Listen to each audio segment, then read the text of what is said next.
اعوذ باللہ من الشیطان الرجیم بسم اللہ الرحمن الرحیم افلا یتدبرون القرآن ولو کان من عند غیر اللہ لوجدوا فیہ اختلافا کثیرا صدق اللہ مولانا العظیم ان اللہ وملائکتہ یصلون علی النبی یا ایھا الذین آمنوا صلوا علیہ وسلموا تسلیما اللہم صلی علی سیدنا و مولانا محمد وعلی آل سیدنا و مولانا محمد وبارک وسلم وصلی علیہ صلاۃ والسلام علیک یا سیدی یا رسول اللہ صلاۃ والسلام علیک یا سیدی یا حبیب اللہ صلاۃ والسلام علیک یا سیدی یا شفیع المذنبین وعلی آلک واصحابک یا سیدی یا رحمۃ للعالمین۔ تو کیا یہ لوگ قرآن میں غور نہیں کرتے؟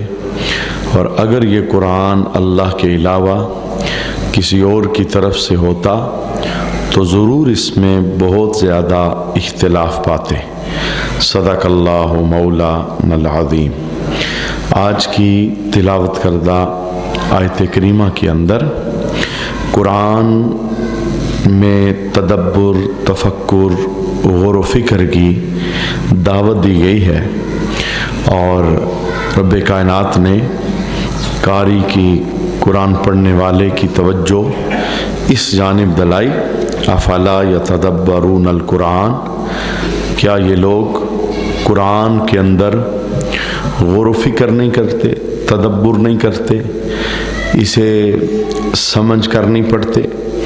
قرآن پاک میں تدبر کرنا، تفکر کرنا، قرآن پاک کو سمجھ کر پڑھنا، یہ کتنا اجر اور کتنے ثواب والا کام ہے۔ امام محمد غزالی رحمۃ اللہ تعالی علیہ آپ ارشاد فرماتے ہیں کہ قرآن کی ایک آیت کو سمجھ کے پڑھنا، غور و فکر کے ساتھ پڑھنا، اور بغیر سمجھے، بغیر غور و فکر کے پورا قرآن پڑھنے سے اللہ ایک آیت پر زیادہ اجر عطا فرماتا ہے۔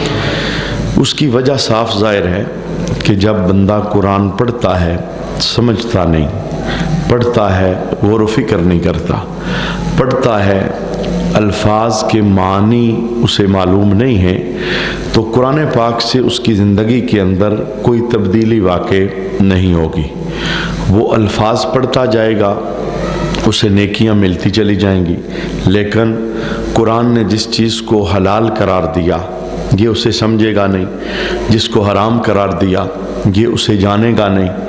اور اگر کوئی قرآن پاک کی آیات کو سمجھتا ہے، سمجھ کر پڑھتا ہے، تو آہستہ آہستہ اس کی زندگی کے اندر تبدیلی شروع ہو جاتی ہے۔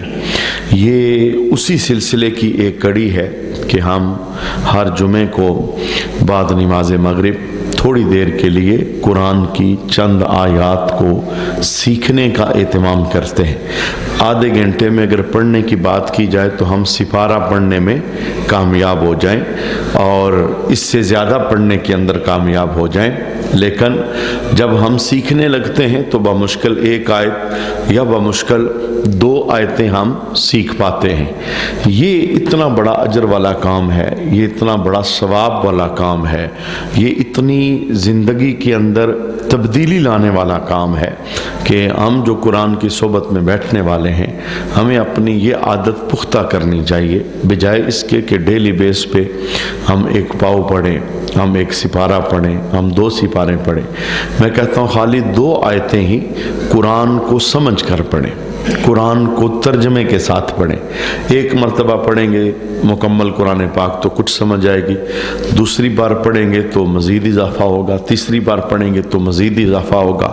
یوں آہستہ آہستہ ذہن کے اندر باتیں پختہ ہوتی چلی جائیں گی، اور جب کبھی کوئی معاملہ سامنے آئے گا تو فوراً ذہن کلک کرے گا، یہ تو میں نے قرآن پاک کے اندر پڑھا ہے، اس سے اللہ نے روکا ہوا ہے، یہ چیز حرام ہے، یہ چیز حلال ہے، یہ مجھے کرنی چاہیے، یہ مجھے نہیں کرنی چاہیے، اس کام سے اللہ ناراض ہوتا ہے، اس کام سے اللہ راضی ہوتا ہے۔ اب یہ ساری باتیں تب بھی ذہن کے اندر کلک ہوتی ہیں جب بندہ قرآن کو ترجمے کے ساتھ سمجھ کر پڑھتا ہے، کیونکہ ہم لوگ اجمی ہیں، یعنی ہماری زبان عربی نہیں ہے، الفاظ ہم پڑھتے جاتے ہیں لیکن ہمیں پتہ نہیں ہوتا۔ بیسک وجہ یہی ہوتی ہے کہ ہمارے بندے یہ جملے بولتے ہیں، کہتے ہیں کہ ہم نے 50 مرتبہ قرآن پاک پڑھا ہے، کسی نے گنتی اپنی رکھی ہے میں نے 60 مرتبہ پڑھا ہے، کوئی رمضان آتا ہے تو کہتا ہے اس رمضان کے اندر میں نے 6 مرتبہ قرآن پاک پڑھا ہے، میں ہر 5ویں دن قرآن پاک مکمل کر لیتا ہوں۔ لیکن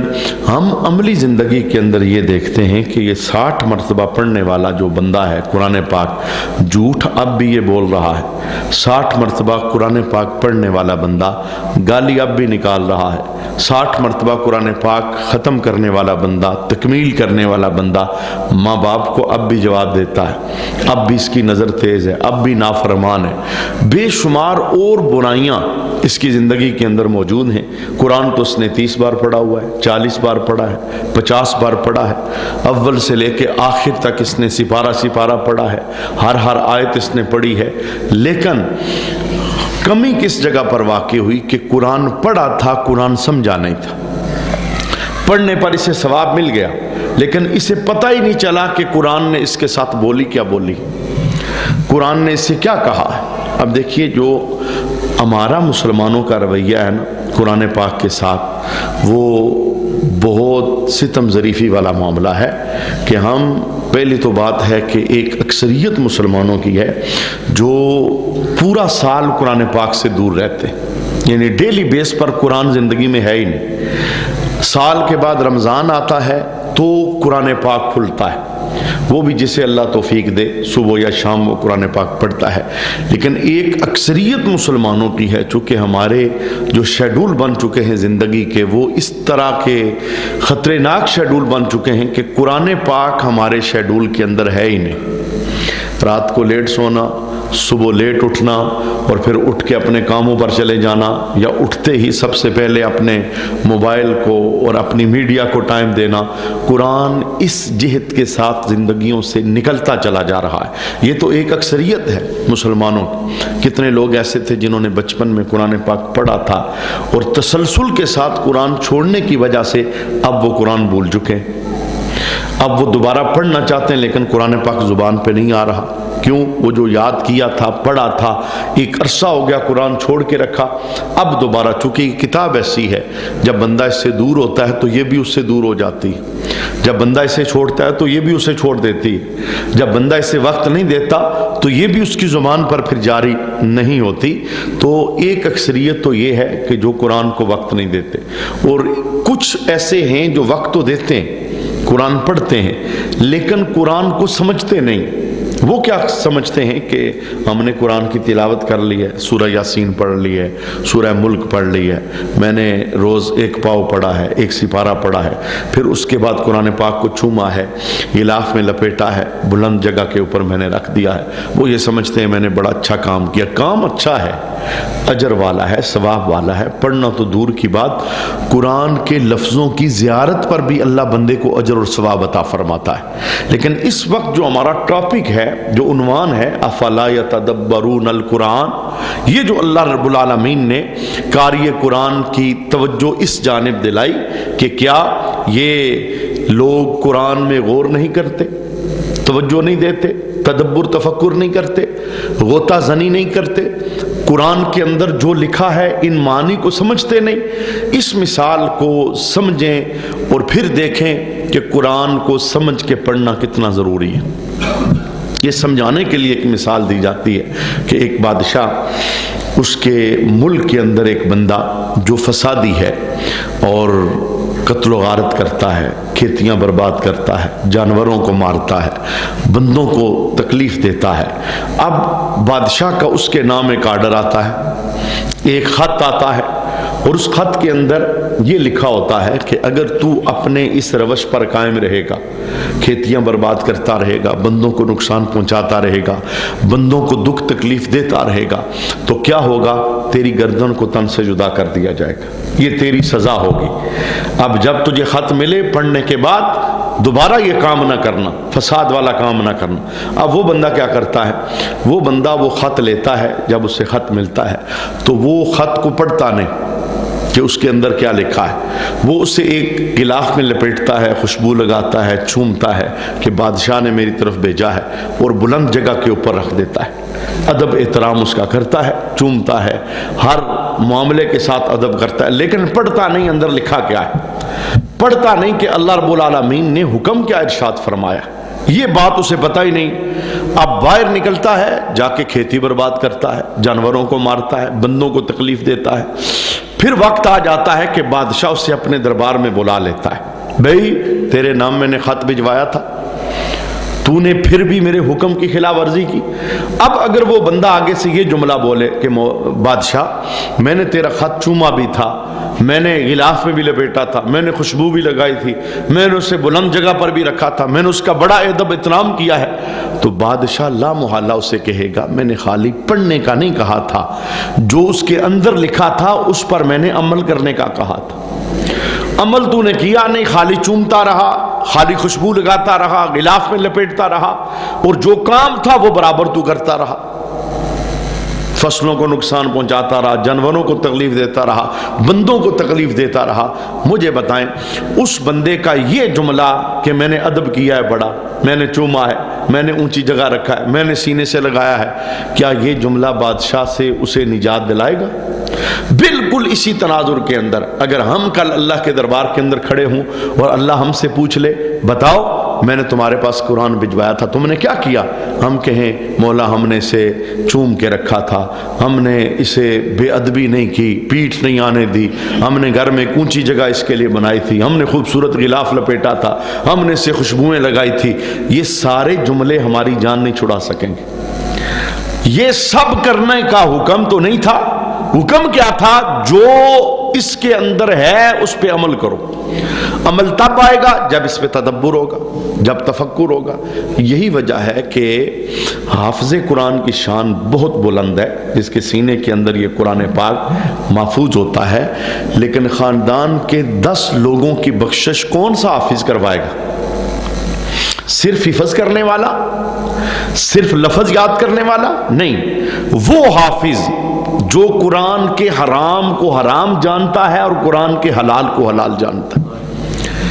یہ کون سا حافظ ہے؟ یہ وہ حافظ ہے کہ خالی اس نے 30 سپارے محفوظ نہیں کیے، بلکہ یہ جانتا ہے کہ قرآن نے سود سے روکا ہے، یہ جانتا ہے کہ قرآن نے ملاوٹ سے روکا ہے، یہ جانتا ہے قرآن نے دھوکے سے منع کیا ہے، یہ جانتا ہے قرآن نے ناجائز کسی کے مال پہ قبضے سے منع کیا ہے، یہ جانتا ہے قرآن نے سچ کا حکم دیا ہے، یہ جانتا ہے قرآن نے ماں باپ کے ساتھ تابعداری کا حکم دیا ہے۔ منع کیا کہ وہ بندہ بزم عشر کے اندر خود کتنے بڑے مقام پر ہوگا، جسے اللہ یہ اعزاز دے گا جا اپنے خاندان کے 10 بندوں کا ہاتھ پکڑ اور اپنے ساتھ انہیں جنت لے کر چلا جا۔ اور اس نے کام کیا کیا؟ اس نے کام یہ کیا قرآن کو سمجھا، اس کے حرام کو حرام، اس کے حلال کو حلال جانا۔ یہ وہ بنیادی وجہ تھی کہ امام محمد غزالی یہ توجہ دلا رہے تھے، آپ فرما رہے تھے کہ ایک قرآن کی آیت کو غور و فکر سے پڑھنا، تدبر سے پڑھنا، تفکر سے پڑھنا اور دھیان لگا کے پڑھنا اور سمجھ کے پڑھنا، پورے قرآن پڑھنے سے زیادہ اللہ اجر عطا فرماتا ہے۔ یہ اسی کا ایک حصہ ہے جہاں ہم اس وقت بیٹھے ہوئے۔ اور ایک حدیث کے اندر نبی کریم صلی اللہ علیہ وسلم نے اس عنوان کو اس انداز میں بھی بیان فرمایا۔ سرکار نے صحابہ کے سامنے ایک سفر رکھا اور ایک عمل رکھا۔ جب وہ اس سفر سے عاجز آگے، اس عمل سے عاجز آگے، تو اب وہ والا کام حاصل کرنے کا میرے حبیب نے ایک اور طریقہ ارشاد فرمایا۔ وہ کیا تھا؟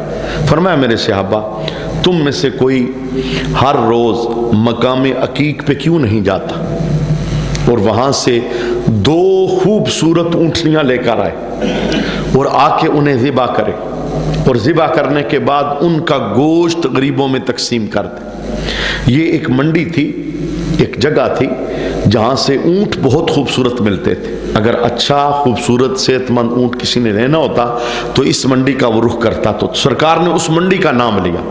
تم میں سے کوئی بندہ ہر روز کیوں نہیں جاتا وہاں جا کے 2 اونٹ یا اونٹنیاں لے کر آئے, پھر آ کے انہیں ذبح کرے, پھر ان کا گوشت غریبوں میں تقسیم کر دے. تو صحابہ کرام علیہ رضوان نے عرض کیا رسول اللہ صلی اللہ علیہ وآلہ وسلم, یہ بڑا مشکل امر ہے. ایک تو سفر دور کا ہے, دوسرا غربت کا دور دورہ ہے. ممکن نہیں کہ ہم ہر روز 2 اونٹنیاں لائیں, اسے ذبح کریں اور ذبح کرنے کے بعد گوشت غریبوں میں تقسیم کریں. یہ ہمارے بس سے باہر ہے, یہ ہم کام نہیں کر سکتے. تو اب اللہ کے حبیب نے توجہ جوڑنے کے بعد جو جملہ ارشاد فرمایا تم یہ کر سکتے ہو, تم یہ اجر پا سکتے ہو. یا رسول اللہ کس طرح؟ فرمایا تم میں سے کوئی بندہ ہر روز قرآن کی 2 آیتیں کیوں نہیں سیکھ لیتا؟ پڑھنے کا حکم نہیں, سیکھ کیوں نہیں لیتا؟ اب سیکھنا یہ ہوتا ہے کہ الفاظ پہ غور و فکر کی جائے, معانی پہ غور و فکر کی جائے.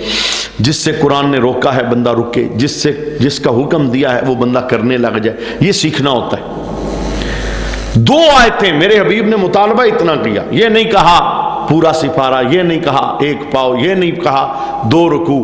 میرے حبیب نے فرمایا تم میں سے کوئی بندہ ہر روز قرآن کی 2 آیتیں کیوں نہیں سیکھ لیتا؟ یا رسول اللہ اگر سیکھ لیں تو کیا ہوگا؟ فرمایا جو کوئی ہر روز قرآن کی 2 آیتیں سیکھ لیتا ہے اللہ کریم اسے 2 اونٹ اپنی راہ میں صدقہ کرنے سے زیادہ اجر اور ثواب عطا فرماتا ہے. یعنی اگر اجر ثواب کی بات کی جائے تو اس میں ثواب بھی کم نہیں ہے, اجر بھی بہت زیادہ ہے. سیکھنے پر, تھوڑا سا سیکھنے پر اتنا زیادہ اجر ہے. ویسے اگر الفاظ آپ پڑھتے ہیں الف لام میم, ہر حرف پہ 10 نیکیاں, یہ یوں گنتی ہے, جتنے حرف بڑھتے جائیں گے نیکیاں بڑھتی جائیں گی. کام یہ بھی ثواب والا ہے, لیکن اس سے اگلا جو کام ہے وہ ضروری کام ہے. وہ کیا ہے کہ قرآن پاک کو سمجھ کے پڑھنے کی کوشش کیجئے.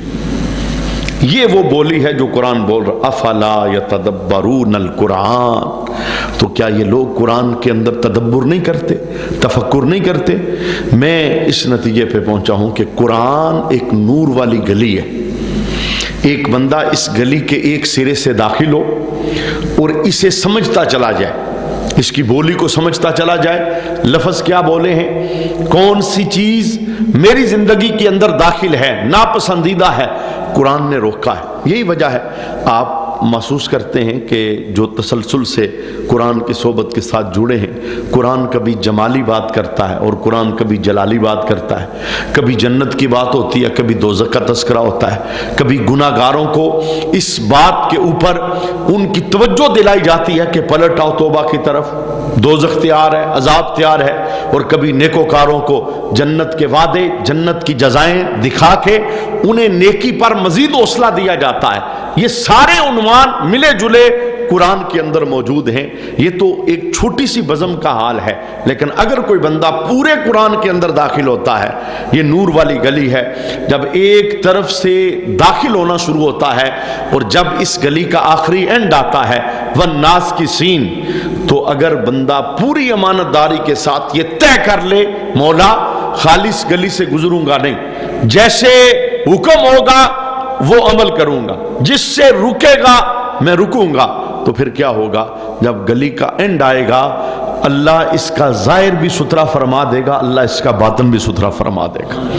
یہ قرآن کے رحمت معاب اس وظیفے کا فائدہ ہے. اور صحابہ کرام ایک ایک سورت سیکھنے پہ 10-10 سال لگاتے تھے. یعنی سیکھنا یہ اتنا اونچا کام ہے, قرآن پاک کو سمجھنا یہ اتنا اونچا کام ہے. اور جب بھی قرآن پاک کو سمجھیں تو کسی عالم کے ساتھ اپنا رابطہ مکمل ضرور رکھیں. جس جگہ پر کوئی مشکل پیش آ جائے, کوئی بات سمجھ نہ آئے, کوئی ذہن کے اندر بات خلش پیدا کرے, تاکہ شیطان گمراہی کا کوئی رستہ, چونکہ یہ جو سیکھنا ہے نا یہ خود سے نہیں سیکھنا, یعنی اپنی عقل کے ذریعے نہیں. جیسے جس نازک دور کے اندر ہم نے قدم رکھا ہے, نت نئے محققین پیدا ہوئے اور انہوں نے 14 صدیوں کے اندر جتنے فقہاء تھے, محدثین تھے, مفسرین تھے, جنہوں نے قرآن کی تفسیریں کی, ان سب کو غلط قرار دے دیا. گویا وہ اپنے قول فعل سے یہ بتاتے دکھاتے نظر آتے ہیں کہ قرآن جیسے ہم نے سمجھا ہے کسی نے سمجھا ہی نہیں. قرآن کو سمجھنا ہے لیکن اس طرح سمجھنا ہے جس طرح آمنہ کے لال نے سمجھایا ہے، اس طرح سمجھنا ہے جس طرح ان لوگوں نے سمجھا ہے جنہوں نے میرے حبیب کا چہرہ دیکھ کے کلمہ پڑھا ہوا تھا۔ اپنی عقل کے ذریعے نہیں سمجھنا، کیونکہ یہ وحی کا نور ہے، اس وحی کے نور کو اسی طرح سمجھیں گے جیسے دور حاضر کے اندر بہت سارے قرآن کے معاملات ایسے ہیں جنہیں لوگوں نے اپنے من کی تفسیریں، اپنے من کی باتیں وہ لگا کر قرآن کی آیتوں کے مطالب تبدیل کر دی، قرآن کی آیتوں کے مفاہیم تبدیل کر دی، اپنے عقیدے دوسروں کے اوپر وہ ڈالنے کے لیے اور دوسروں کو سمجھانے کے لیے، دینے کے لیے انہوں نے قرآن پاک کی آیات کو غلط طور پر، تو میں نے کہا کہ ہم نے قرآن سمجھنا ہے لیکن سمجھنا ویسے ہے جیسے آمنہ کے لال نے سمجھایا ہے، سمجھنا ویسے ہے جیسے صحابہ کرام نے بتایا ہے۔ یہ قرآن پاک جب یوں ہم قرآن سمجھیں گے تو یہ قرآن ہمارے لیے نجات ہے، یہ راہ پر ہے، اور کتنی بڑی نجات ہے، کتنی بڑی۔ میں کہتا ہوں کوئی بندہ اس قرآن پاک کے ساتھ یاری لگا کے دیکھے، دنیا میں تو رب ہے ہی ہے، دنیا میں تو رہنما ہے ہی ہے، بندہ دنیا چھوڑ کے قبر میں چلا جائے تو یہ قرآن وہاں بھی بندے کی رہنمائی فرماتا ہے، وہاں بھی بندے کو تنہا نہیں چھوڑتا، بلکہ جس وقت روح جسم سے نکل جاتی ہے، دنیا کی ہر چیز سے دل بندے کا اٹھ جاتا ہے، توجہ ساری آگے لگی ہوتی ہے، منزلیں نظر آ رہی ہوتی ہیں، اس موقع پر بھی قرآن مجسم ہو کے بندے کے سامنے بیٹھ جاتا اور کہتا ہے میرے ساتھ یاری لگانے والے گھبرا نہ، اب جس منزل پہ تو آگے بڑھے گا میں قرآن تیرے ساتھ تیری معیت کے اندر موجود ہوں گا۔ اور عشر کے دن اللہ کے حبیب نے ارشاد فرمایا کہ قرآن پاک اللہ کے دربار کے اندر شفاعت کرے گا اس بندے کی جس نے قرآن سے اپنی دوستی مضبوط کی، جس نے قرآن کے ساتھ اپنی یاری لگائی، یہ مجسم ہو کے اللہ کے دربار کے اندر قیامت کے دن شفاعت کرے گا اور اللہ اس کی شفاعت کو قبول فرمائے گا۔ تو یہ آیت کا جو پہلا حصہ تھا یہ ہمارے لیے ایک مرتبہ پھر روٹین میں ایک سبق آ گیا کہ ہمارے جو بچے ہیں چھوٹے، ان کے اندر بھی یہ شوق پیدا کیجیے کہ وہ جیسے ناظرہ قرآن پاک پڑھتے ہیں اسی طرح انہیں یہ شوق پیدا ہو کہ قرآن پاک کو ترجمے تفسیر کے ساتھ بھی پڑھیں، انہیں پتہ چلے ہمارے قرآن میں کیا ہے، رب نے کیا کہا، کس سے منع کیا۔ جب یہ بولی بار بار ان کی زبان پر ریپیٹ ہوگی تو انشاءاللہ آپ کو پھر زیادہ محنت نہیں کرنی پڑے گی، رب العالمین کا کلام خود ہی ان کی زندگی میں تبدیلی پیدا فرما دے گا ہم جب انہیں قرآن کے سامنے اس انداز کے اندر بٹھائیں گے۔ اچھا، یہ آیت کا ایک حصہ تھا، اور آیت کا دوسرا حصہ ان لوگوں کے لیے کہ جو قرآن پاک کو اللہ کا کلام ماننے سے انکار کرتے تھے، یعنی اس دور کے اندر کہتے تھے یہ اللہ کا کلام نہیں ہے، معاذ اللہ محمد صلی اللہ علیہ وآلہ وسلم اپنے پاس سے گڑھ کے یہ بیان کرتے یہ ان کا اپنا کلام ہے، یہ اللہ کا نہیں ہے۔ تو رب کائنات نے ارشاد فرمایا اگر یہ قرآن اللہ کے علاوہ کسی اور کی طرف سے ہوتا تو ضرور اس میں بہت زیادہ اختلاف پاتے، یعنی اس قرآن کے اندر بہت ساری غیب کی خبریں، ابھی ہوا نہیں تھا قرآن نے پہلے بتا دیا یہ ہونے والا ہے، کچھ پچھلی خبریں دی گئی، وہ ساری خبریں اگر قرآن اللہ کے علاوہ کسی بندے کی طرف سے ہوتا تو باتوں میں اختلاف ہوتا، لیکن یہ واحد کتاب ہے، اول سے لے کے آخر تک کسی بات کے اندر کوئی اختلاف نہیں، کوئی ٹکراؤ نہیں، کوئی معارضہ نہیں، جو قرآن نے کہا ہے بالکل اسی طرح ثابت ہوا ہے۔ یہ قرآن کے اللہ کا کلام ہونے کی ایک دلیل ہے۔ اور دوسری بڑی دلیل کیا ہے کہ یہ اللہ ہی کا کلام ہے۔ آپ کو پتا ہے کہ قرآن پاک نے چیلنج کیا تھا کافروں کو کہ اے کافرو، اگر تم یہ کہتے ہو نا یہ اللہ کا کلام نہیں تو پھر ایسا کرو اس قرآن جیسا کوئی تم قرآن بنا کے لے آؤ، سورت بنا کے لے آؤ، کوئی آیت بنا کر لے آؤ۔ یہ چیلنج تھا اس وقت کے کافروں کو، اور آج بھی چیلنج ہے اور قیامت تک چیلنج ہے۔ اگر تم سمجھتے ہو یہ غیر اللہ کا کلام ہے تو پھر اس جیسی کوئی سورت لے آؤ، کوئی آیت لے آؤ۔ بڑے بڑے جری لوگ پیدا ہوئے، بڑے بڑے ذہین و فتین لوگ پیدا ہوئے، لیکن کسی نے آج تک اس چیلنج کا جواب نہیں دیا، اور کوئی قیامت تک دے بھی نہیں سکتا۔ کیوں؟ یہ بندے کا بنایا ہوا کلام نہیں ہے، یہ اللہ رب العالمین کا نازل کیا ہوا کلام۔ یہ ایسی ترتیب ہے لفظوں کی۔ اور پھر دیکھیے یہ میرے حبیب کے سینے پہ اترا، اور پھر صورتوں کی جو ترتیب تھی اور صورتوں کے اندر جو آیتوں کو لکھوانا تھا، کس انداز کے ساتھ آیتیں صورتوں کے اندر ڈالی گئی، شروع سے لے کے آخر تک ایک جگہ بھی کوئی ترتیب بدلی نہیں۔ یعنی یہ ساری چیزیں اس بات کو بیان کرتی ہیں کہ یہ اللہ ہی کا کلام ہے، اللہ کے علاوہ یہ کسی کا کلام نہیں ہے۔ اور اگر کوئی بندہ یہ سوال کرنا چاہے کہ نبی جتنے بھی دنیا میں آئے نا، وہ معجزات لے کر آئے، اور نبیوں کے معجزے اس وقت کے حالات کے مطابق ہوتے تھے، یعنی جس چیز کی ضرورت ہوتی نا اس طرح کا معجزہ اللہ نبیوں کو دیتا تھا۔ اگر طب کا علم عام ہے تو طب کے متعلق اللہ تعالیٰ نبیوں کو معجزات عطا فرماتا۔ اگر بلڈنگیں بنانا، یہ جو کنسٹرکشن ہے، اس کا کام عروج پر ہے تو اللہ اس طرح کے معجزے نبیوں کو دیتا تھا۔ اگر لوہے کا کام کرنا، کوئی چیزیں لوہے سے بنانا، تو اللہ تعالیٰ اس طرح کا معجزہ نبیوں کو دیتا تھا۔ اگر مردوں کو زندہ کرنا، یہ اس طرح کے معجزات یہ اللہ نبیوں کو دیتا۔ لیکن جتنے نبیوں کو معجزے ملے، نبی گئے تو معجزے بھی چلے گئے، کوئی معجزہ باقی۔ جناب عیسیٰ کو اللہ نے معجزہ دیا، جناب ابراہیم کو دیا، جناب داؤد کو دیا، جناب سلیمان پیغمبر، ہر نبی کو اللہ نے معجزات دیے، لیکن نبی جب دنیا سے تشریف لے کے گئے معجزے بھی ساتھ چلے گئے۔ اور آمینہ کے لال کو جیسے سارے نبیوں سے رب نے جدا شان عطا فرمائی اور ممتاز شان عطا فرمائی اور سب سے کمال شان عطا فرمائی، ان میں سے ایک شان یہ ہے، باقی سب نبیوں کے معجزے نبیوں کے ساتھ چلے گئے، لیکن سونے محمد صلی اللہ علیہ وسلم کا ایک معجزہ قیامت تک دنیا میں ہر کسی کے پاس موجود رہے گا۔ وہ کون سا معجزہ ہے؟ وہ سرکار کا قرآن ہے، یہ آقا کا زندہ معجزہ ہے۔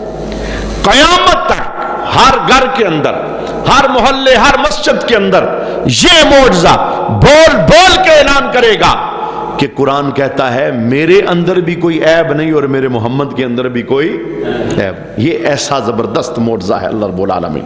اور پھر دیکھیے جتنی بھی آسمانی کتابیں آئیں، تورات آئی، زبور آئی، انجیل آئی، صحیفے آئے، دیگر آسمان سے اللہ نے کلام نازل فرمائے، ان کے اندر تحریفات ہو گئے، رد و بدل ہو گیا، قوموں نے کتابوں سے وفا نہ کی، تبدیلیاں اس کے اندر انہوں نے کر دی، اپنی مرضی کے مسئلے اس کے اندر داخل کر دی، جو اپنی مرضی کے خلاف تھے نکال دیے۔ لیکن رب کائنات نے ایسا زبردست کلام دنیا کے اندر بھجوایا اور ساتھ ایک اعلان کر کے بھی بھیجا، کسی مائی کا لال اس کے اندر جرت نہیں کہ اس کے ایک لفظ میں بھی تبدیلی پیدا کر سکے۔ اللہ کہتا ہے ہم نے اتارا ہے، حفاظت بھی ہم ہی اس کی فرمائیں گے۔ یعنی یہ اللہ کا سچا کلام ہونے کی دلیل ہے۔ دنیا کے کسی کونے میں چلے جائیں، قرآن یہی ہے، قرآن بدلے گا، بلکہ اگر کوئی قرآن کو بدلنے کی کوشش کرے گا، ہزارہا لوگ پیچھے بول پڑیں گے، جو تو پڑھ رہا ہے غلط ہے، یہ قرآن نہیں ہے، تجھ سے غلطی ہو گئی ہے، اپنی درستی کی کر۔ اس طرح اللہ کریم نے اپنے کلام کی حفاظت فرمائی۔ تو یہ اللہ کا کلام ہے۔ اللہ ہمیں اپنا کلام سمجھنے کی اور سمجھ کر اس پر عمل پیرا ہونے کی توفیق عطا فرمائے۔ بس آج کی اس آیت کا یہی لب لباب ہے۔ یہ تو ہفتے بار دیکھیں، آدھے گھنٹے میں ہم ایک آیت یا دو آیتیں بمشکل سیکھ سکتے ہیں، لیکن یہ ایک جاگ ہے، یہ ہماری پوری زندگی کا نصاب ہے۔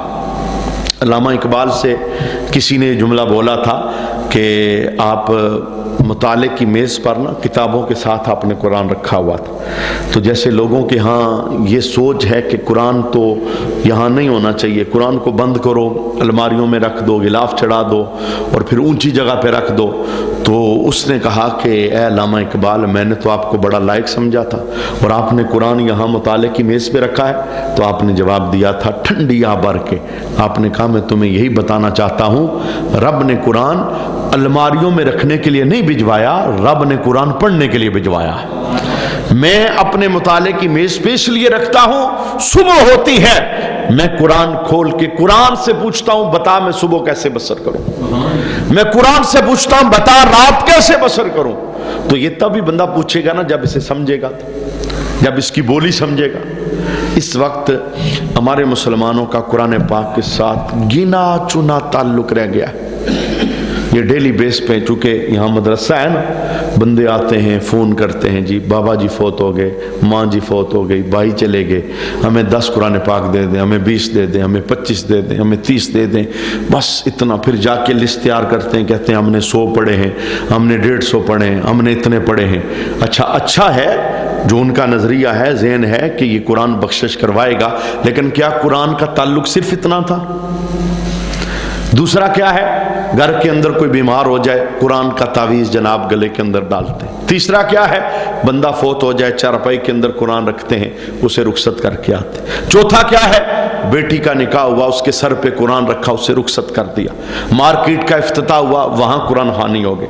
دکان کا افتتاح، وہاں قرآن خوانی ہو گئی. کوئی اور کام ہوا، وہاں قرآن خوانی ہو گئی. تو ہم نے یہ سمجھا کہ قرآن خالی ختم درود کے لیے، یہ خالی پڑھ کر اصالے ثواب کرنے کے لیے ہے. یہ ساری برکتیں قرآن میں موجود ہیں، لیکن قرآن کا سب سے بڑا مقصد یہ تھا، قرآن مسلمان کی زندگی بدلنے آیا. مسلمان وہ تو بدل نہیں رہا، کیونکہ سمجھ جو نہیں رہا. سمجھے گا تو زندگی بدلے گی، تبدیلی آئے گی. اللہ کریم کرے ہم سب قرآن پاک کو سمجھ کر پڑھنے لگ جائیں. 2 آیتیں پڑھیں، 1 آیت پڑھیں. اور آج تو اتنی زیادہ سہولیات ہیں، اگر کوئی ایسا بندہ ہے پڑھ نہیں سکتا تو وہ سنے. بیانات موجود ہیں، تفسیریں موجود ہیں، تقاریر موجود ہیں، تاکہ قرآن کی بولی سمجھ آئے. اور جب قرآن کی بولی سمجھ آئے گی تو پھر کسی اور نصیحت کرنے والے کی نصیحت کی ضرورت نہیں پڑے گی. قرآن خود ہی ہاتھ پکڑ کے گناہوں کی دلدل سے نکال کے بندے کو جنت کا رستہ عطا فرمائے گا. اللہ کریم عمل کی توفیق عطا فرمائے.